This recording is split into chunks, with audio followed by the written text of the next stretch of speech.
Sayori spins herself around in the hallway again. This is torture.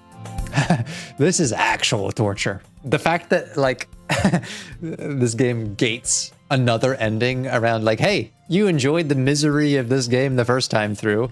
Do it 3 more times. That'll teach you a lesson to get attached. Sick game. I love it.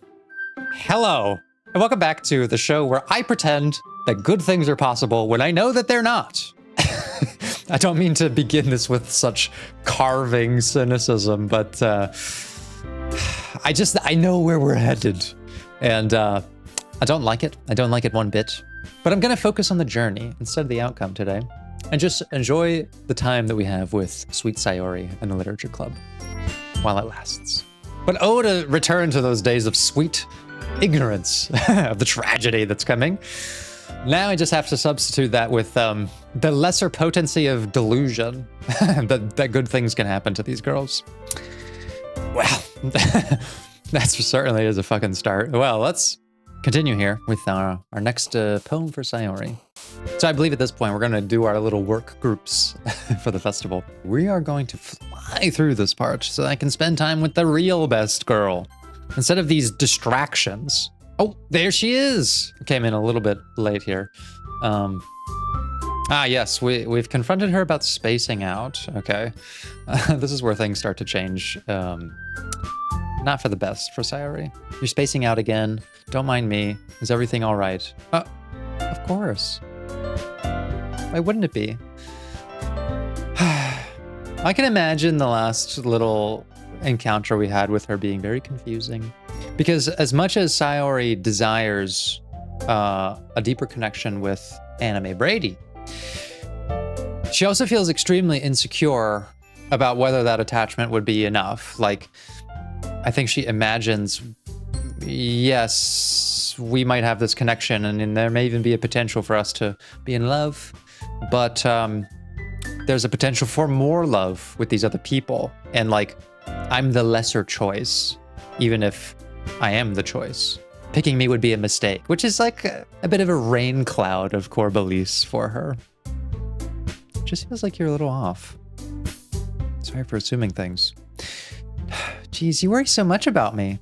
I'm fine. See? Sayori shows me a big smile. Don't let me distract you from having fun with everyone. Well, all right. You say so. I worriedly glance at Sayori before turning back to everyone else. But the conversation is already dispersed, with everyone back at their usual activities. I should ask Monika if she's noticed anything about Sayori recently.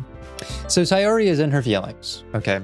Now, what can someone do if they're feeling a little bit like this?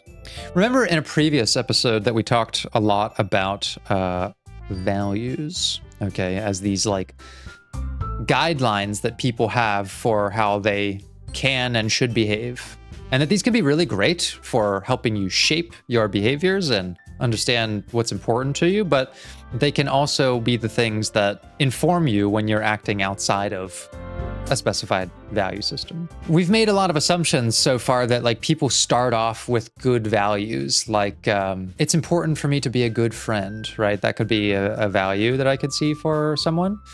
But Sayori, we would need to do some work first on like, does she have good values or good understanding of what they mean to her? Because I actually imagine she has certain values like, I need to be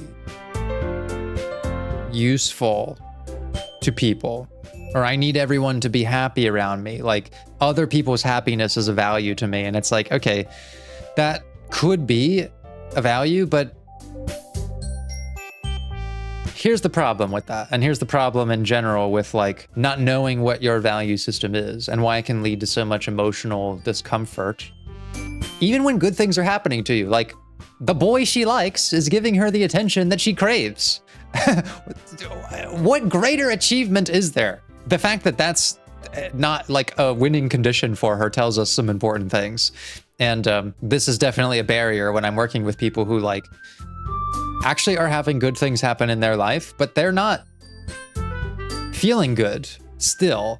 Like, what's going on with that? Maybe you've had this experience too. Like, okay, maybe I'm like doing better in school, or I'm having this good relationship. Why do I still feel like I'm not a good partner? Why do I still feel like I'm failing even though I'm succeeding? Like, it can be kind of confusing.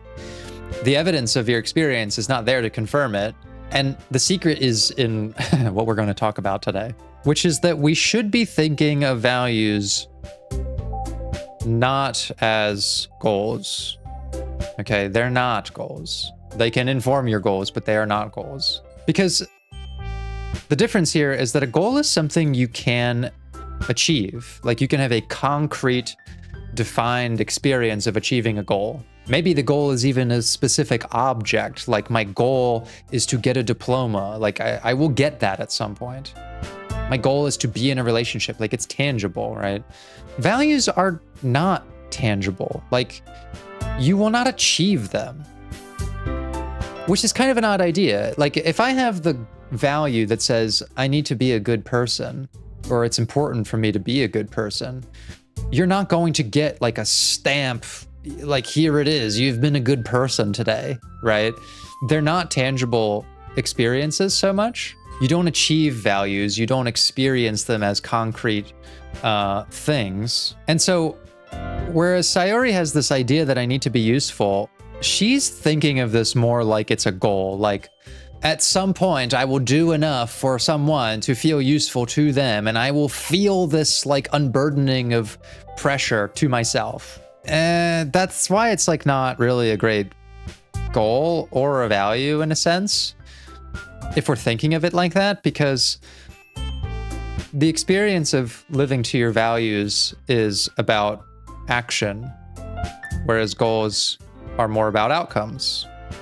You experience the pursuit of your value in what you're doing. Basically, you're closest to the values that you have when you're acting in pursuit of them, but you will not like reach them and get them and be sort of satisfied with them in the same way that you're looking for outcomes with goals. So as long as you have a value, like, it's great to say, I want to be useful or of service, let's say, to someone, or I want to add value to people's lives. Those are all great values.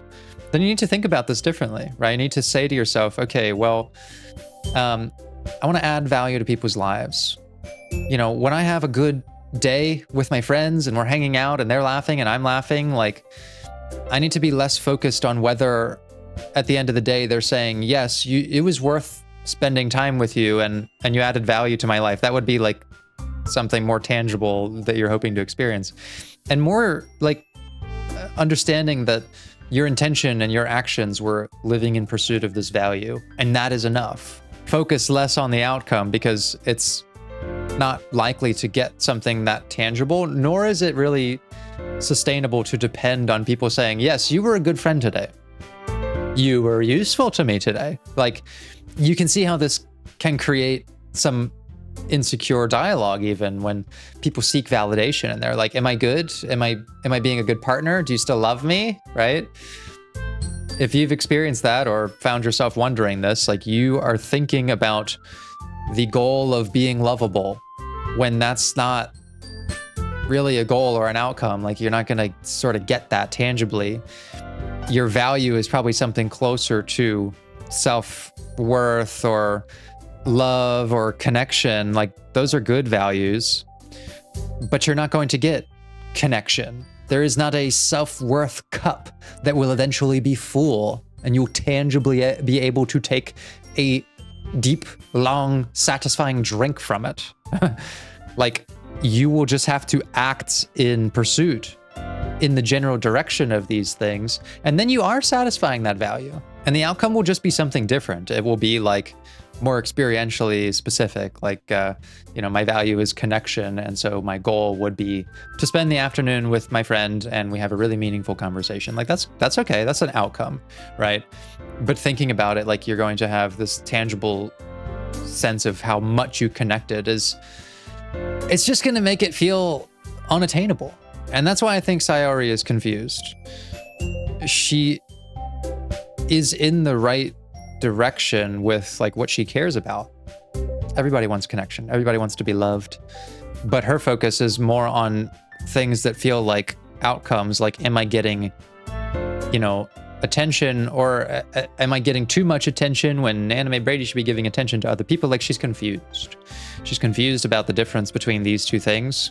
And so I would sit her down, you know, in the therapy chair, and I'd say, Sayori, it seems like you feel really uncomfortable with yourself when you can't be useful to other people. What does that mean to you, to be useful? Can you describe what that experience is like? I would sort of start nudging her towards this. And I would try to get her into a different kind of dialogue about what usefulness is by saying something closer to, what are some actions you can take that help you feel useful? Rather than how can you become useful to people? Because that's really more this. It sounds like underneath usefulness, you want to feel connection.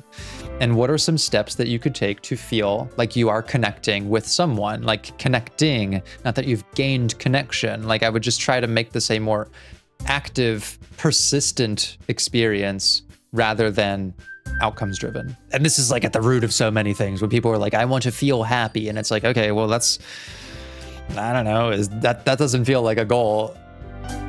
You could be generally happy in your life and have a shit day, for example. Okay, so like that's not really working for me in terms of values. But when you act in pursuit of happiness, you are experiencing the value of happiness, and you're more likely to be less dependent on any specific thing that's like, that makes me happy, or this makes me happy. But you can absolutely say, oh, I'm looking for a certain outcome, like I want a good job. And maybe that in the pursuit of that and experience of that, I feel happy, but the job's not going to make you happy. The job is an outcome that along the journey to, you experience the value of happiness.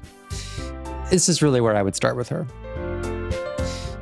Since they've been preparing for the festival, they must be spending a lot of time together. I timidly approach Monica, who's shuffling through some papers at her desk. Brady, what's up? Hey, this might sound a little strange, but have you noticed anything up with Sayori recently? Anything up with her? In what way do you mean? Now, Monica, she is very outcomes driven.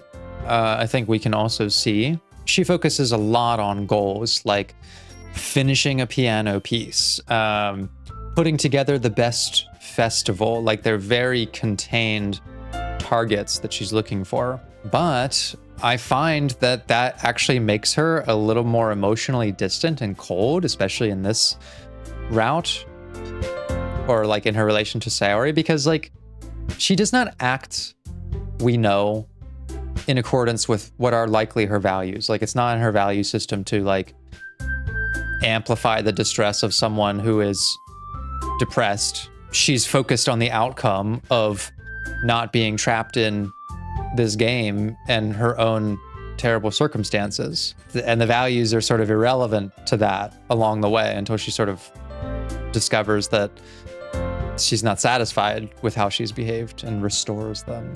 The thing is it's good to have goals and focus on outcomes in a certain sense, but it also, I feel like the concreteness of it sometimes creates a lot of the worries, because the more specific it is, it's like, my goal, the outcome I want is to like get out of this game, or it's to succeed, or it's to like survive. And it's like, what is success? What is like getting out? What is freedom? What are these things? These sound more like values to me. Like, I value freedom. I value success. I want to take committed actions that make me feel like I'm embodying that. But is freedom a goal? Well, maybe not. It's not tangible enough to say that I will be able to achieve it. Nor is like, I want to be a good friend. It's like, the goal could more simply be, I helped someone with their homework. That's a great outcome. And in that action, I was pursuing being a good friend. We know that Monica values purpose. And so like the actions that she takes, writing the poems, trying to comprehend the circumstances that she's in, they are a part of the value of having purpose in her life. But she doesn't know what to do here, and that's kind of tragic about her, right? Because there isn't really a goal that she can pursue.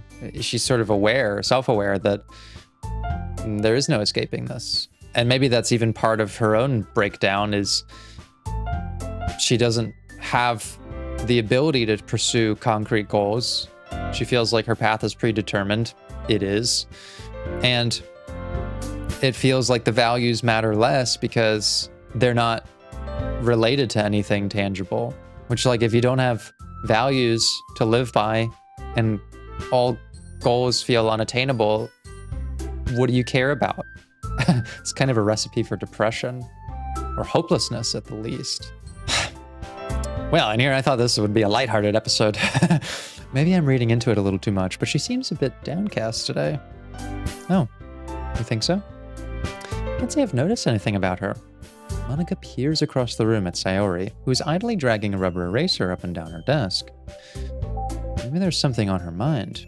But I'm surprised I'm not the one asking you, Brady. You certainly know her a lot better than I do. Yeah, but she's never really like this. She's always talked to me about things that bothered her. But this time when I asked her, she was really dismissive. Sorry, I know it's not your problem. I just wanted to ask if you knew anything, so I'll drop it now. No. It's important to me too. I mean, I'm also friends with her.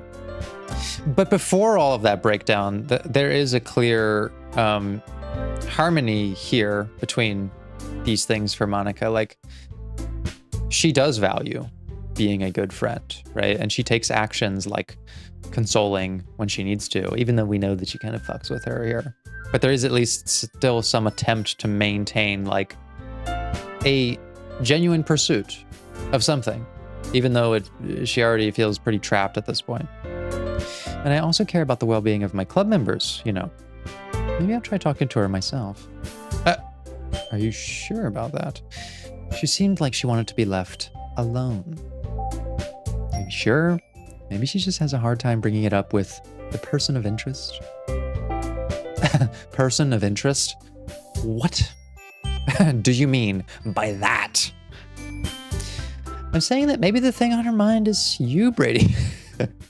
I want to insult him right now because I have the knowledge that this is like the fucking 4th time he's been in this scenario, but I know that he's not aware of that. I just love imagining him as that dense that in multiple timelines he's still blind to this. Me? How on earth could you come to that conclusion?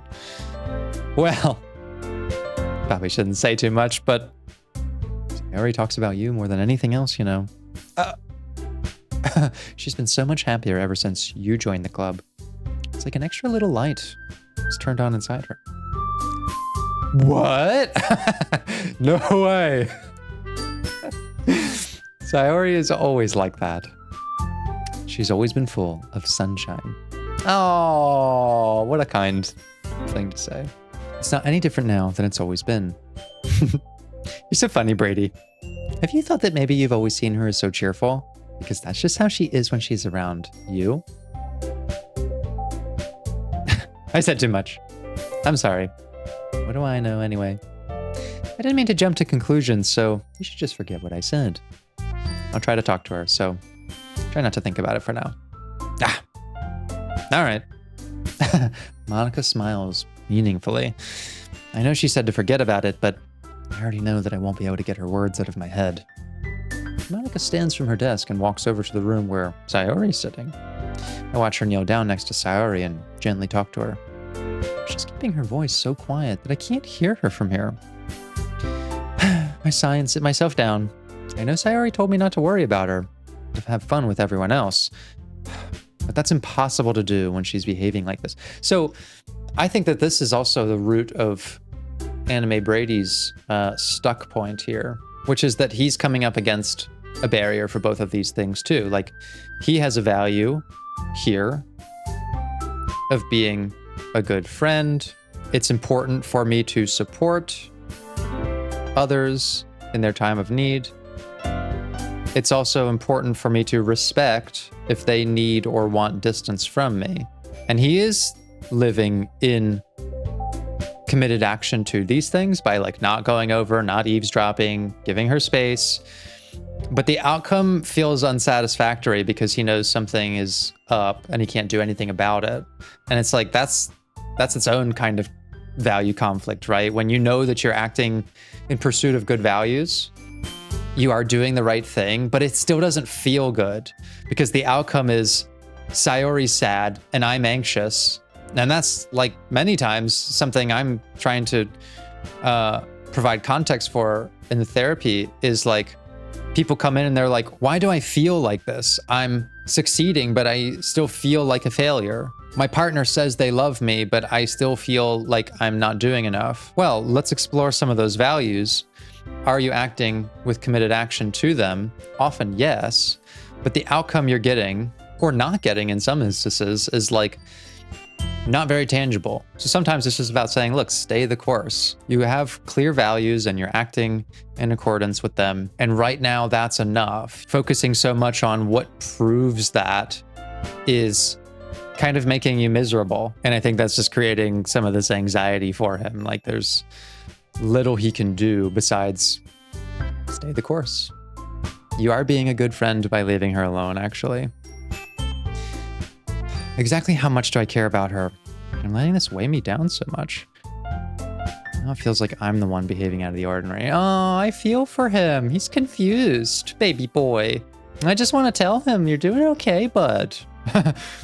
There's nothing I can do besides wait for Monica. Hey, you. I look up to see Natsuki next to me. Are you just going to sit there and keep staring at nothing? There isn't that much time, so... Sorry. Didn't mean to make you worry or anything. It's not like I'm worried. That was just... Natsuki glances down at her side. She's holding a volume of manga in her hand. That's right. Something just came up for a moment, but we can get started now. Oh, wait, what? Am I on the Natsuki route? Hold on, I gotta skip through some of this and see where I'm at.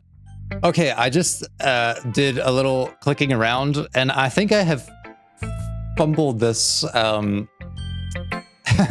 Sayori route order a bit, which is that I may have started her route on like the second day instead of the first one. So what I have done is gone back to my actual first save file, picked some words, and so this is going to make no chronological sense, but we will get to the point that we're trying to get to anyways, which is getting both of her graphics in the same playthrough. So in probably accurate roleplay of the Sayori route, it's a fucking mess. Okay? What better character to completely get things out of order with than sweet Sayori? I'm sure she won't mind. Well, let's time travel a little bit and check out her first poem. This is so good, Brady. I love it. I had no idea you were such a good writer. Sayori, you must be seriously overreacting. I'm not a good writer at all. I honestly have no idea what I'm doing.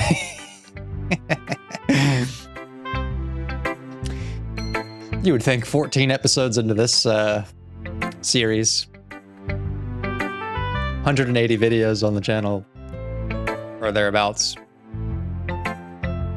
that I would know a little thing or two about what I'm doing as well. Well, maybe that's why. Because I have no idea what I like either. This is perfect. She really is just meant for us. Jeez. I'm sure Yuri's opinion has to be a little more constructive than this. Do not dog her like this, Brady. Maybe even Natsuki's. Are you sure you don't like it just because I wrote it? I'm sure that's part of it. This dialogue we also experienced already, so... Yes. Oh my god, this is such a mess. This is such a mess. So it is interesting, though, to see, like, as you play around, that you can get things in a different order. Because now I skipped through this and saw that you get the buttoning CG, but we're actually getting her first poem here, which is the I Want Breakfast poem. which is very good, but we've analyzed it pretty thoroughly as well. So we'll continue here. And now I need to get to the second day. And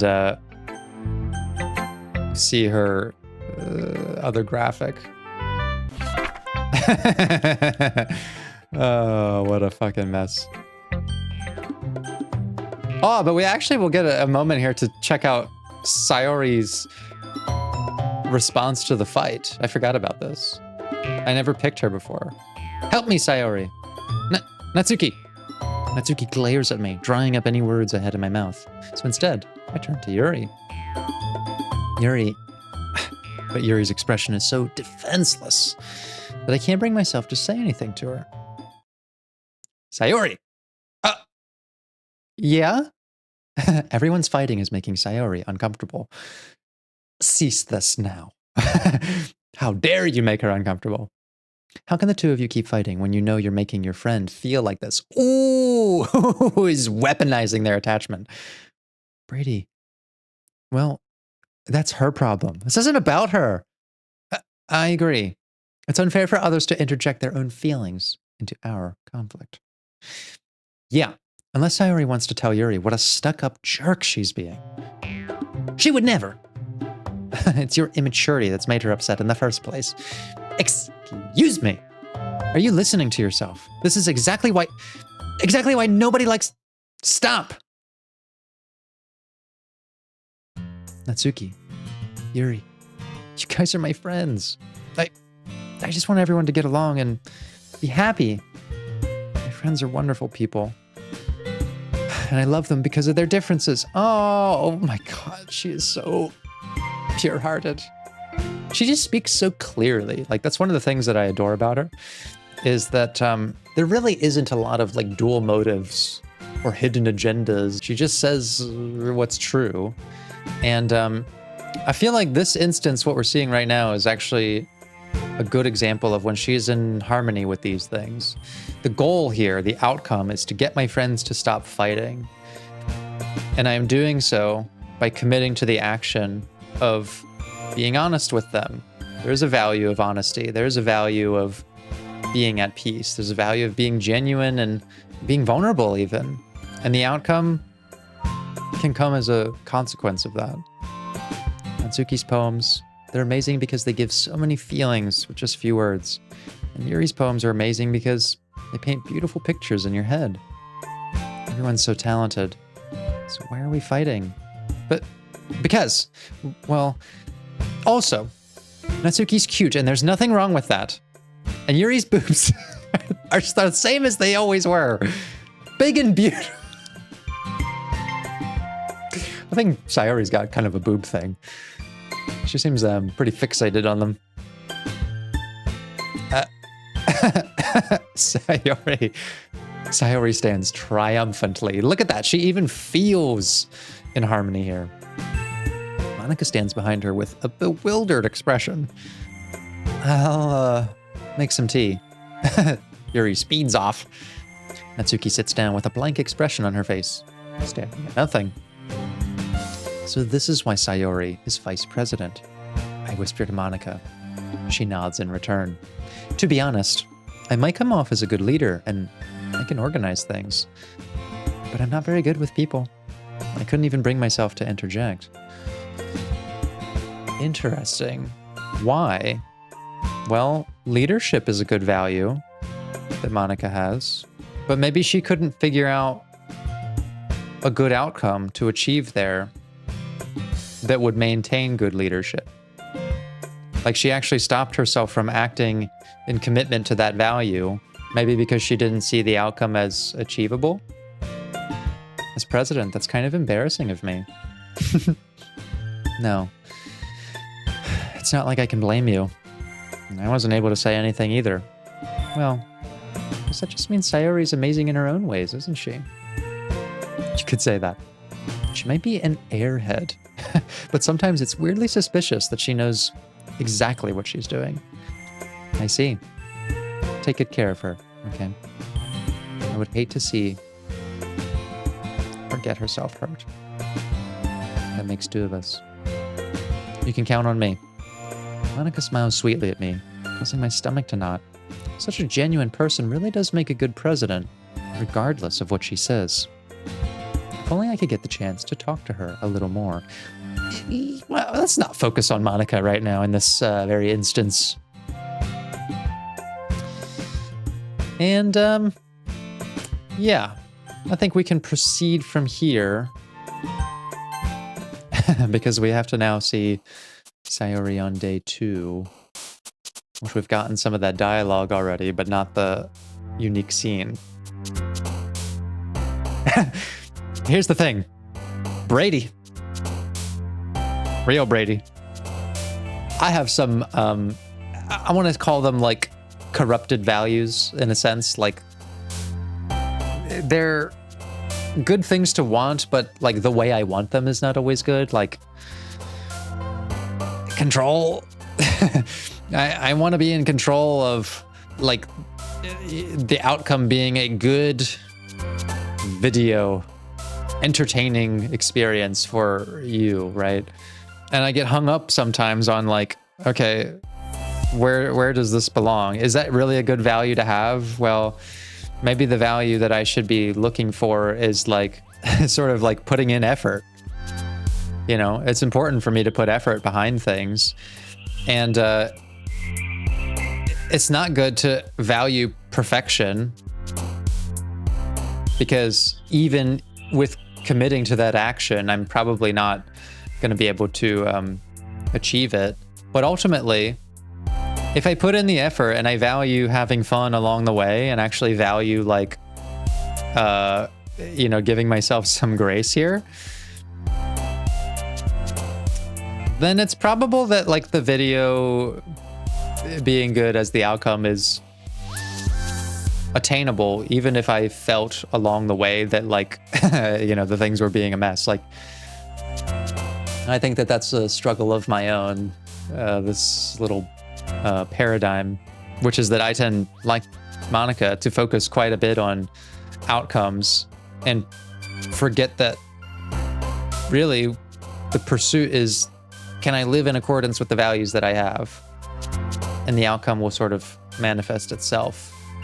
That's our hope anyways. Let's pick a couple of these Sayori words. Probably, oh no, not that one. Fireflies. Oh, that's a sweet word. Flea. Okay, that's not a Sayori word. Flower. Calm. Pure. No. Bed. Yeah. Heartbeat. No. That's a Natsuki word. Peace. No, that's a Natsuki word as well. Any tears will be. Oh my gosh, I'm gonna make sure I'm not actually choosing a Natsuki route here. And then I really fuck things up. Oh, alone.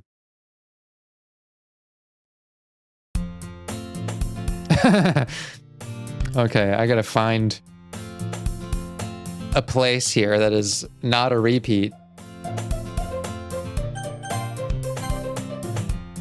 So we do the food thing. Yes, don't let her fool you. The slap. I think we get all the way to... Yes, here we go. Okay, I have restored the route now. Brady, Brady! Sayori suddenly comes up to me. I'm gonna go get some supplies from another classroom. Wanna come with me? Supplies? What for? Well, you know how the festival is coming up? Me and Monica were gonna make some posters and stuff. So I need to go and find some crayons and some markers and some glue sticks. Ah, I see. Sure, I'll go with you. Yay! Okay, Monica, we'll be back soon. Are you going with Brady to get the supplies? There's no need to trouble yourself. I'd be happy to go with him. Let's see how protective Sayori gets at this. Oh, but I wanted to go. Oh, not very protective, it turns out. It's so much fun exploring empty classrooms and stuff. Okay. It's just a suggestion. See if you can find the poster paper too, okay? Okay. Ready, Brady? Let's go. Sayori and I exit the club room. I follow behind as Sayori hums and skips around the hallway. Honestly, it feels like I'm taking a kid to the mall or something. Sayori finds pleasure in the simplest things sometimes, and I adore that about her. As someone who like struggles with that, I think, to find enjoyment in the simple things, I just like overcomplicate everything in my fucking life. Hey Sayori, what exactly are we doing for the festival anyway? I'm not sure how you would make an event out of literature. Me and Monica have it all planned out. Don't you worry. Is that so? Yep. We're gonna do a poetry performance. Performance? Of what kind? Well, everyone's gonna take turns on stage and recite their favorite poems. Ah, that sounds kind of dull. Brady, you're not thinking about it the right way at all. It's not just about reading poems, it's about performing them. Like, you say the lines of the poem like, between my feet, the last remaining flower beckons to me. I twist the stem, freeing it from its clinging roots, caressing the final joyous moment between my fingers. But to what ends have I summoned this I'm having my own Doki Doki moment. I just love her so much. For now, when I look at every direction, the once prosperous field before me, like this is so overwrought for her, but just hearing, I just imagine them coming out of Sayori's voice. It's adorable. Is but a barren wasteland. Like that. I actually think that she would be great at this. She can embody a persona that is very unlike herself. Sayori. How do I put this? I'm sure it's just me, but it's impossible for me to take you seriously when you talk like that. Aw, you meanie. I'm working super hard on this, you know. I know. I just meant that it's pretty unordinary contrast to your cute self. Don't say that, it's embarrassing. No, do say it, Brady. It's quite adorable. But I guess that means I'm doing a good job. Yeah, I guess so. Oh, but even in that little statement, like that means I'm doing a good job, kind of reminds me of just how like outcomes based her self-esteem is. Like the outcome being, you know, did I receive a compliment? Okay, then I was embodying the value of being like wanted or cared about, or like I'm not wasting their time or something. Compliments are great, you know, they can be a nice boost to our esteem, but depending on them as the entirety of how we feel, less so. When we become compliment seeking, which isn't great. I'm so excited. The festival is going to be so much fun. Oh, Sayori. I want to see her at the festival. Sayori spins herself around in the hallway again. This is torture. This is actual torture. The fact that, like, this game gates another ending around, like, hey, you enjoyed the misery of this game the first time through. Do it 3 more times. We'll leave some extra bits of moments to get attached to these other characters and then really drive home the misery of them dying. That'll teach you a lesson to get attached. You fuck. Sick game. I love it. Hey Brady, this classroom over here is empty. Let's begin the mission. The mission? It's been a long time since I've spent this time with Sayori like this, but in the end, she hasn't changed one bit. She's nothing but a ball of sunshine, drawing happy vibes from the world around her. It's a pretty nostalgic feeling for me. As the years went by, I began to hole myself up in my room more and more. So going adventuring with Sayori brings about a special sort of feeling I forgot I had in me. The two of us enter the classroom. Sayori heads straight to the closet, and I follow. Let's see what we have in here. Crayons! Sayori pulls a box of crayons from the shelf. They're the best brand, too. They're kind of dirty, though. Sayori starts pulling various crayons out of the box, reading the color names. All right, that's one down. Don't get distracted. We still need to find... Oh, wait, I'm looking for my favorite color. Fine. Then at least move aside so I can look for the poster paper. I dropped one on accident. Smack! Sayori bends over and smacks her forehead right on the shelf. She falls to the floor, and the crayons spill all over her lap. Oh, wow. Are you okay? My forehead. Sayori clutches her forehead. Geez, Sayori. That's just like you, isn't it? Come on, let me see. Oh, this is cute. Since Sayori is sitting on the floor, I grab her by the waist and pull her out of the closet. You have to move your hand, Sayori. But it hurts. Just do it for a second. Sayori slowly releases her hands from her forehead. Oh, I gotta be honest, this is also one of my favorite tropes, like, love makes you clumsy. What can I say? I'm kind of a sucker for certain romantic tropes. And I'm evidently not a sucker for certain others that we've seen play out in this series. Which, like, what is that actually? I find the love makes me intellectually dumb. Like with the Yuri route. I kind of can't stand this. But love makes me, like, physically clumsy. I don't know. That kind of shit appeals to me.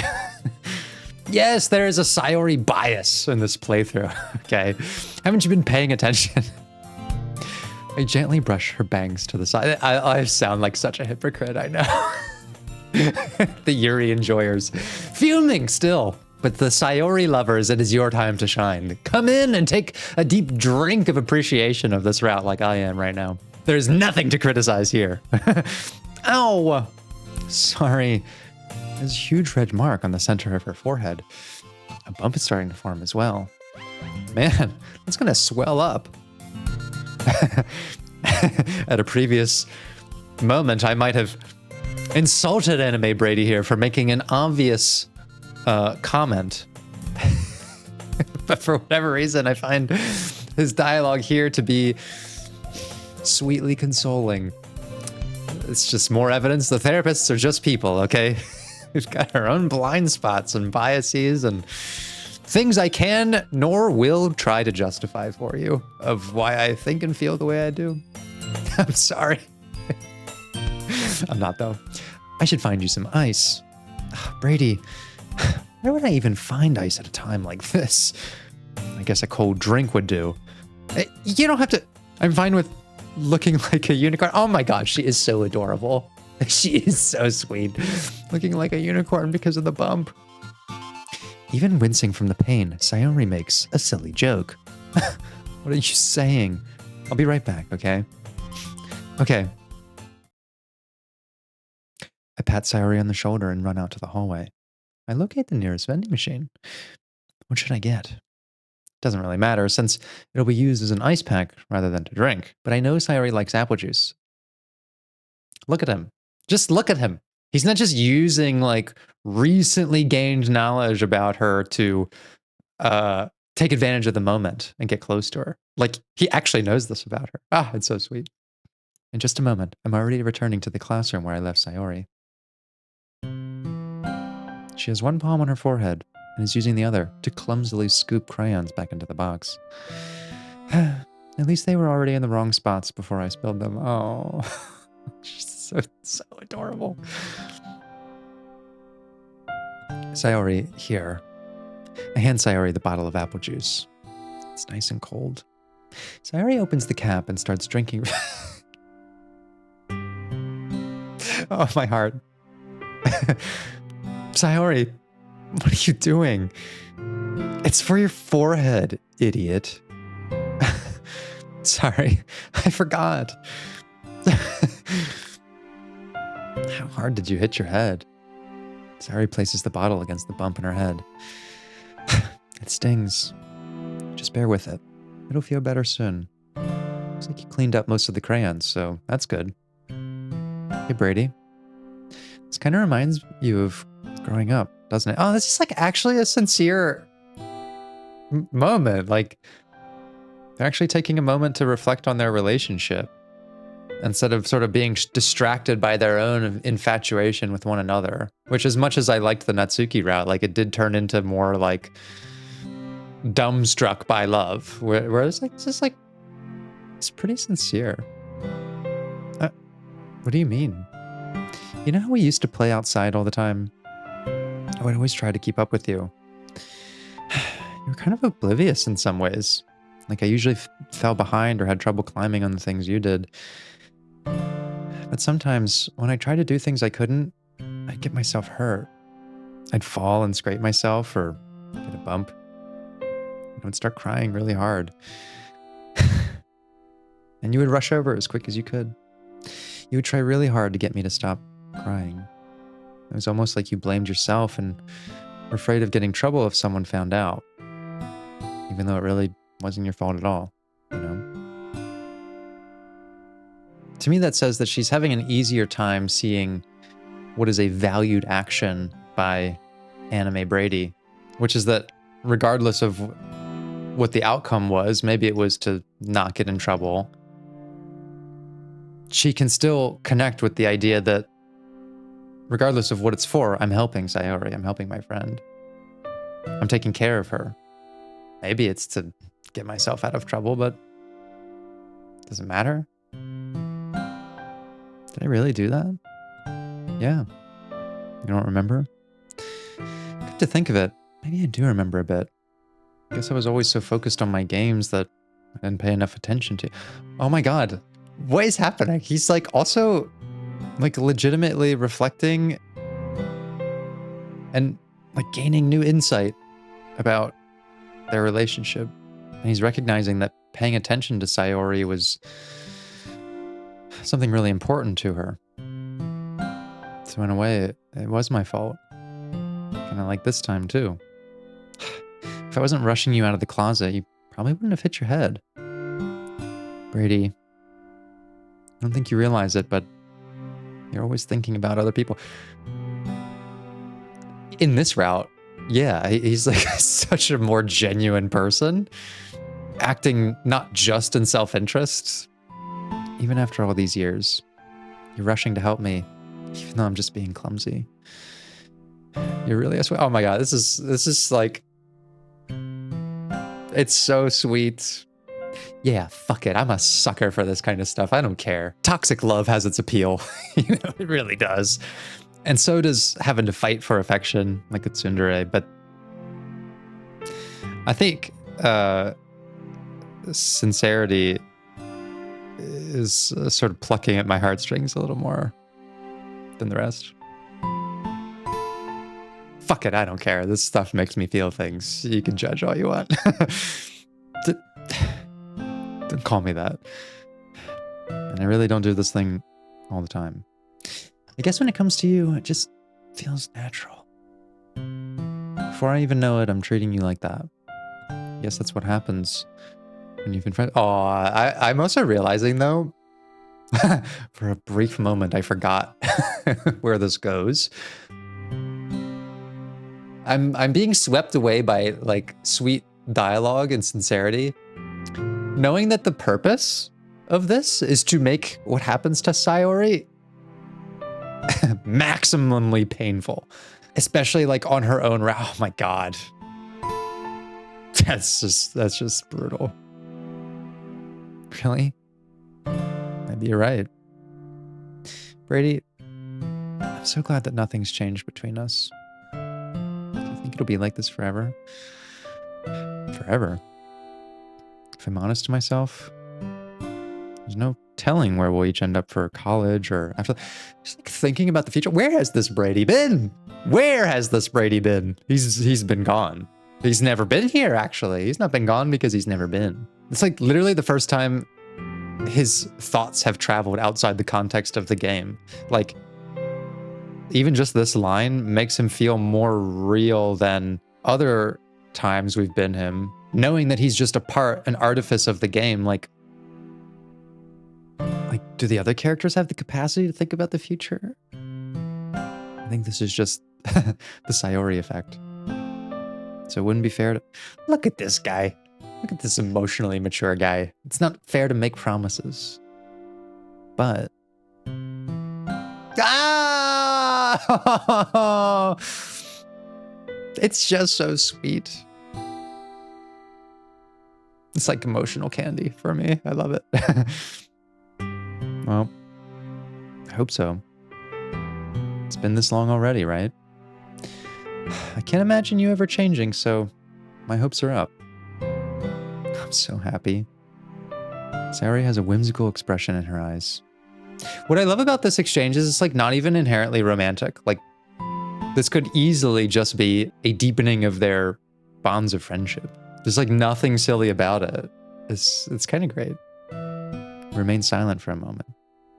Yeah, it's easier to do that when you're really comfortable with someone. She's so silly and clumsy on the outside that when I see her deep in thought like this, it makes me not want to. Oh my god, he's like such a fucking sweetheart in this row. What the fuck? I guess we should go back. I don't want to marry Monica, you know? Well, let's not think about Monica right now. Let's never think about Monica again for you, Sayori. How about that? Good luck with that. She's gonna see your forehead either way. Not if I hide it under my bangs.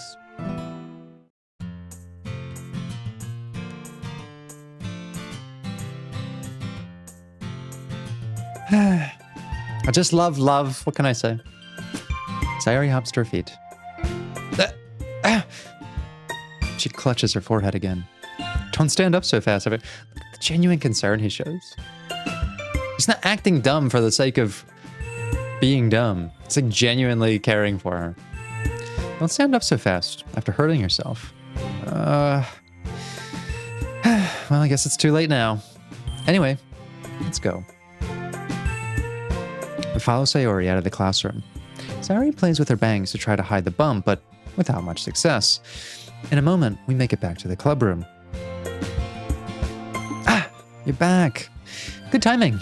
I was just about ready to start sharing our poems. Sayori, your forehead. She's fine. Don't worry about... I was playing with the crayons and smacked my forehead into the shell. Oh, never changed, Sayori. Well, anyway, were you able to find everything we needed? Uh-huh. I have it right. Sayori frantically glances around herself. I forgot all the stuff. Calm down, Sayori. I have it all right here. He like knows her so well that she would forget. I love this Brady and I love Sayori and I just love the two of them. I found the poster paper. Like he literally knew that she was not going to accomplish the task. Which means he just wanted to spend the time with her. Oh, it's so sweet. Sounds like you ended up doing all the work, Brady. Well, Sayori... I failed to come up with an excuse for Sayori. I made it an adventure. Oh my god! I'm exploding with positive reaction to this. She's just saying all the right things. I'm smitten. I'm smitten, everyone. Yeah, that. Okay. In any case, good work. Let's start working on the posters tonight. Me too. Okay, everyone. Are you ready to share your poems? Guess I should grab mine. After making sure the crayon box is closed tightly, I return to my seat. Okay, so, in true Sayori fashion, this episode has been a clumsy mess of editing. And so we've already been through the second poem reading of all of these things, so we're not going to retread that ground here. I'm actually going to end the episode now. Actually, never mind that, because I'm coming back from an edit 20 seconds after I ended this video, where I realized that there is new dialogue with Sayori after her second cutscene, just not throughout the second poem entirely. I'm becoming my own forehead-bumped, unicorned idiot throughout this, like, mess of an edit, but... Well, I do want to touch on this dialogue because it is so fucking sweet. Brady, I really love your poems.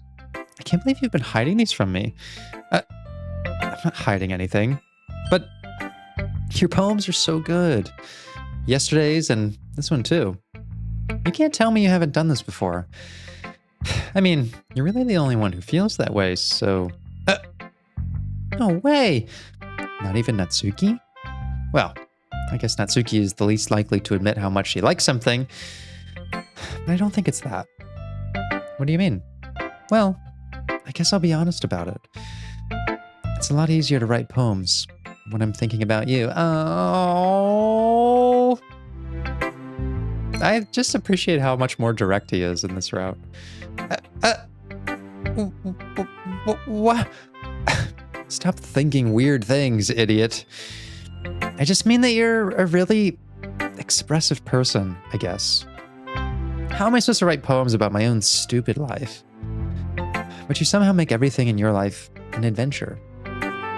Even the little things. I actually think that that is important to him, like as a potential NEET. Like, doesn't really have much going on in his life.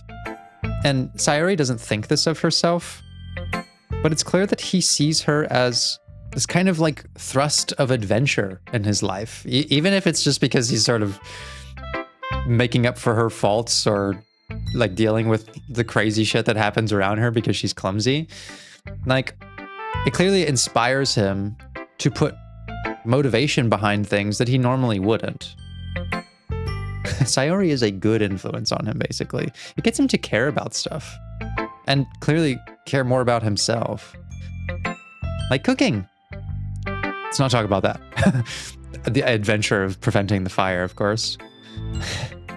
So yeah, I guess what I'm saying is that I can feel more feelings through you than I can through myself. We have that kind of weird connection. It's your fault for getting in my business all the time. I don't know if I understand. You never understand when I try to explain things to you, do you, Sayori? I pat Sayori's head. Oh, the head pat. Hey, I'm a kid, you know. You sure about that? Maybe. Sayori starts fiddling with her pencil between her hands. Hey, Brady, will you give me your poem? Oh, I kind of want to keep it. Why? Because, well, it's the first time you've written something for me. But, Sayori, you completely misunderstood. I didn't write this for you. Are you even listening anymore? Well, whatever. I'll give it to you when we go home. Just be honest, Brady, you did write it for her. Or at least, with her in mind. Really? Snap!